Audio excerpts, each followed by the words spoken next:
This video is going to show you a quick and easy way of painting the StuG G Assault Guns from the Open Fire box set. I assembled the StuG using poly cement, following the printed instructions in the Open Fire box. I also referred to the helpful article on the Flames of War website. There's a link to that article in the notes for this video. I've blue tacked the model to an old paint pot so I don't have to handle the model and risk damaging the paint job while I work. I primed the model using war paint German Armour mid-late. If you don't have the spray, you can brush on a base coat of Middlestone instead, but I recommend you use a spray-on primer first because it sticks better to plastic. An airbrush is perfect for painting soft-edge camouflage patterns. If you're just starting out with painting miniatures, you probably don't have one. Not a problem.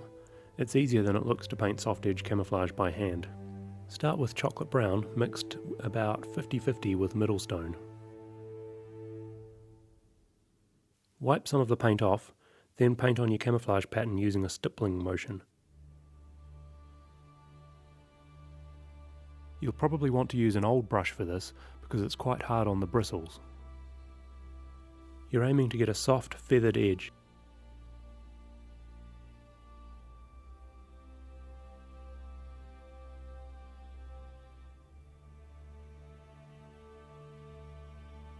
Then, using pure chocolate brown, darken up the middle of the area, again trying to give a soft edge.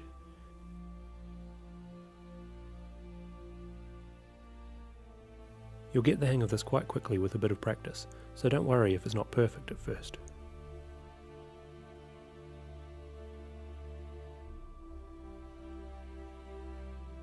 Once the brown is finished, use the same process with reflective green.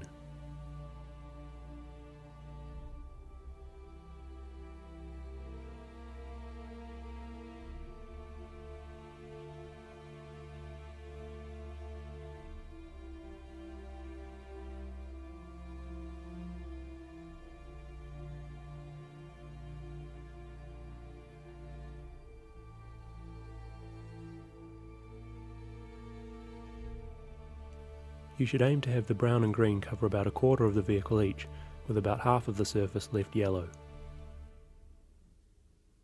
Once the camouflage is dry, give the model a wash with brown shade, thinned with equal parts water. This will give the StuG some shadows and definition. You want the wash to pool in the recesses, not on the flat surfaces, so use a clean wet brush to move it around if it isn't sitting where you want it. Some people like to spray the model with gloss varnish before painting on the wash. That makes this part easier, but it's not vital. Make sure you give the wash time to dry completely. Next, dry brush the StuG with Middlestone. Load your brush and wipe most of the paint off, then brush it lightly across the surface of the model. This will smooth out any areas where the wash has left uneven colour, and it will also help to tone down the camouflage and blend the whole thing together. Next, do a very light highlight dry brush using Middlestone lightened with a bit of ivory. This will help define the edges of the model and give it a realistic weathered look. Now the tracks. Start by painting them flat brown.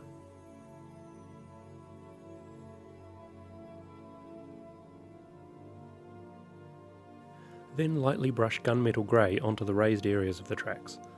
This is like dry brushing, but with more paint on the brush. Give that plenty of time to dry, then give the tracks a wash with black shade.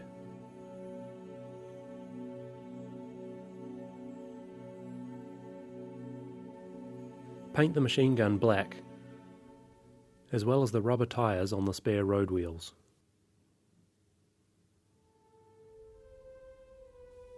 You should paint the tyres on these road wheels too. It's a bit fiddly. If you don't have a steady paintbrush hand, you can use a fine-tipped marker pen instead. But it's not too difficult to paint them with a decent detail brush.